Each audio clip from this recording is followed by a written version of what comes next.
makes my blood run hot.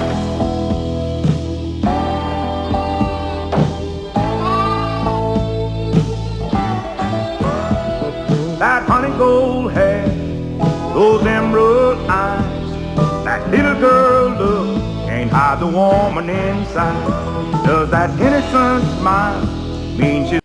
So I ended up sitting in the lobby, and some director or casting person heard my accent, and he said, "Where are you from?" And I said, "I'm from Memphis, Tennessee." And he goes, "Really?" He goes, "So that accent is real?" And I said, "Yeah, my Southern accent's real." I could never get rid of it. It was so thick when I first moved to New York. And he said, "I want you to come in this room and audition for this movie." And I said, I go, "Audition for this movie?" I said, "Wait a minute." I go, "I don't know if I'm a real actress here." And he said, "No, I need you to audition." So I went in and I met with the people that were casting it, and they put me on screen. Like they had me on video. There were a couple people sitting around, and I read the lines, and I was like, "Oh my God, this is so stupid. I probably just like really screwed up." And they said, "That was very good. Thank you very much. You'll get a, where are you living, and give us your phone number, give us your information." So I was like, that's like the dumbest thing ever. It's like, I was sitting on like a fake fence, and I think I was saying something to my stepbrother or whatever. And, and I was like, "Okay, thanks, bye." And I told, Corinne, who was a pet of the year at the time, and she had done Spring Break and a couple movies, and she had already kind of established herself. I said, "I just auditioned for a movie." And she said, "What?" She goes, "Who does that? Who just walks into a room and auditions for a featured film, And here she is auditioning for Love Boat." So we laughed about it. I said, "Oh, it was stupid. I'm not going to get that. That was like the dumbest thing ever." And then they called my manager.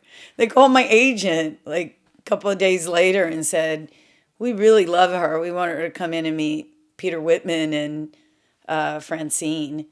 So, who did play Dead. He wrote and directed that movie. So I went in and I read for them, and they were like, "We really love you, and we think you're Ellie." And I ended up getting the role.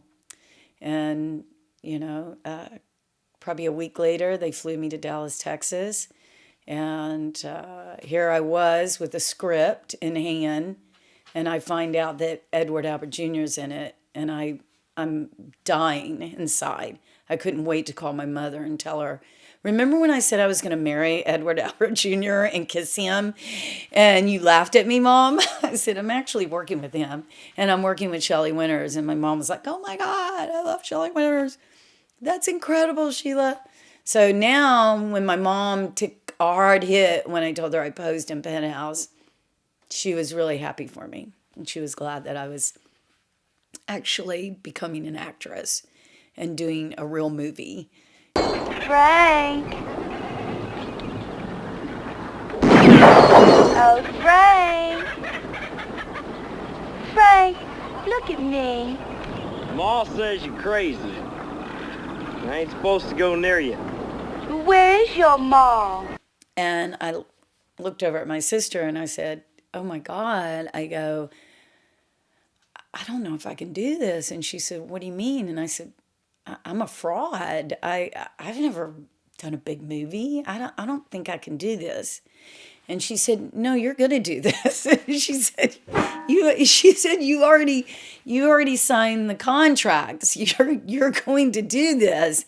And she was there to support me all the way, and it was really amazing. Peter was one of the kindest directors, and he was, Peter and Francine were amazing.